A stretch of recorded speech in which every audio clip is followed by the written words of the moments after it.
Today, my dad would have been 65 years old. Now, regretfully, he died at 52.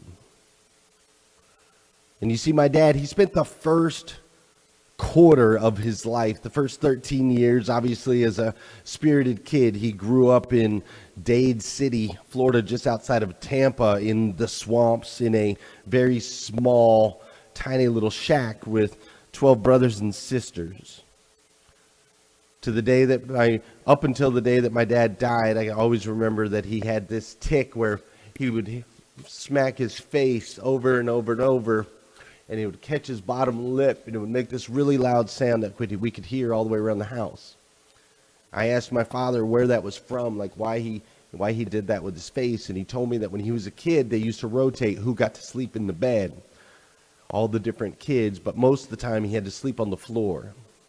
And when he slept on the floor in this shack, there were roaches, and the roaches would crawl on his face, and ultimately he got to a point in his life where anytime his face would itch, he would smack his face real hard and make this loud sound.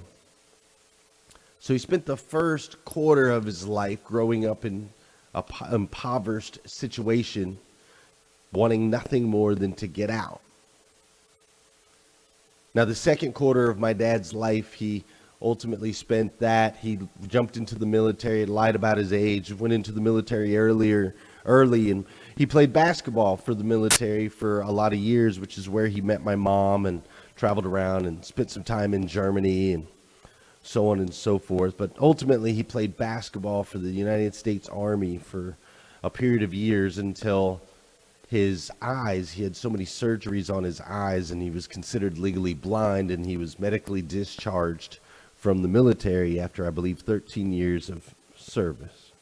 So the second year, or the second quarter from my dad, the second 13 years, was him as a starving teenager, military, and ultimately meeting my mom and having my sister and I.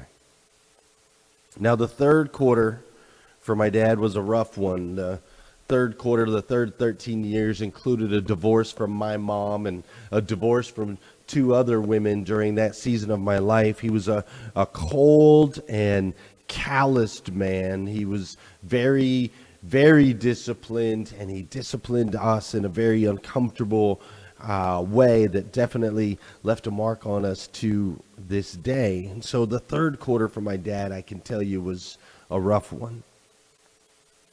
And then the fourth quarter for Glenn Lundy, the last quarter of his life for Glenn Lundy Sr., he was a kind and passionate man who had a big smile that lit up the room everywhere he went.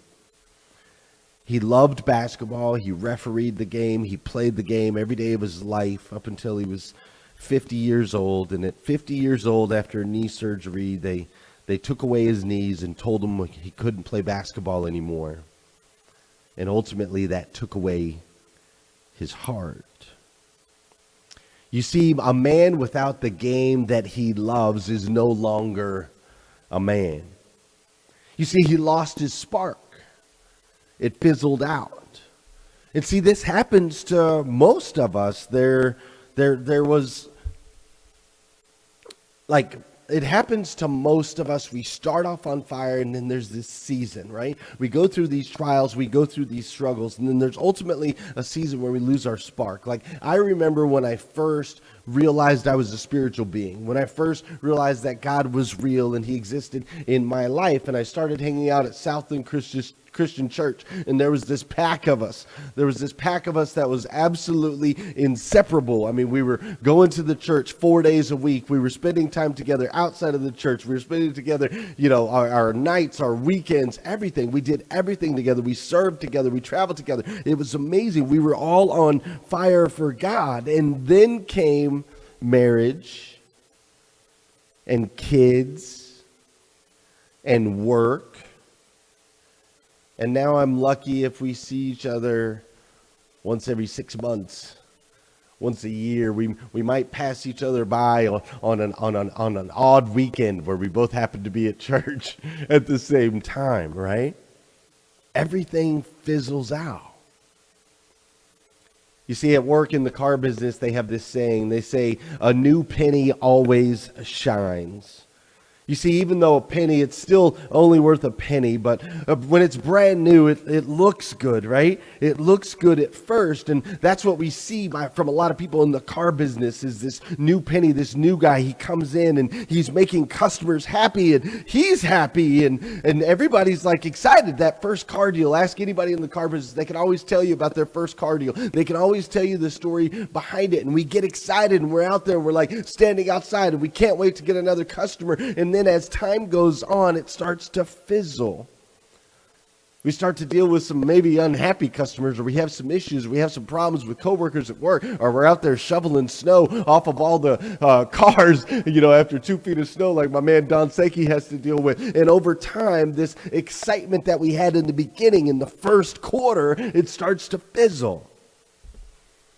And so I was talking to my dear friend Eric Thomas. I was talking to Eric Thomas, and I asked Eric Thomas, I said, bro, you deal with some of the super high level athletes and celebrities around the world. And I said, why is it? Because this still happens at a super high level. You see some people that make it. They work their whole life to become an NFL player. They work their whole life to get into the NBA. They work their whole life to become a celebrity. And then they get there, and then they make it, and then they fizzle out, and they fall off. And I said, Eric, why is that? Why is that, E? What's the difference between the ones that fizzle and the ones that continue to go through and shine in the second quarter, the third quarter, the fourth quarter? What's the difference, E? I need to know. And my man Eric Thomas told me, he said, look, man, he said, here's what it is. He said, the greats embrace the irritant. They know enough about themselves, and they prepare to be uncomfortable. Listen, you have a unique makeup about you. For some of you, you're funny, or maybe you're witty, or you're charming. Story that is your life. The story that you have to tell yourself, that you have to remind yourself, so that ultimately you can attack and be prepared for and be comfortable with the irritants. You see, the story that you tell yourself is incredibly important. I want you to say with me today, I want you to say, self, today is going to be a great day. Say it with me. Self, today is going to be a great day.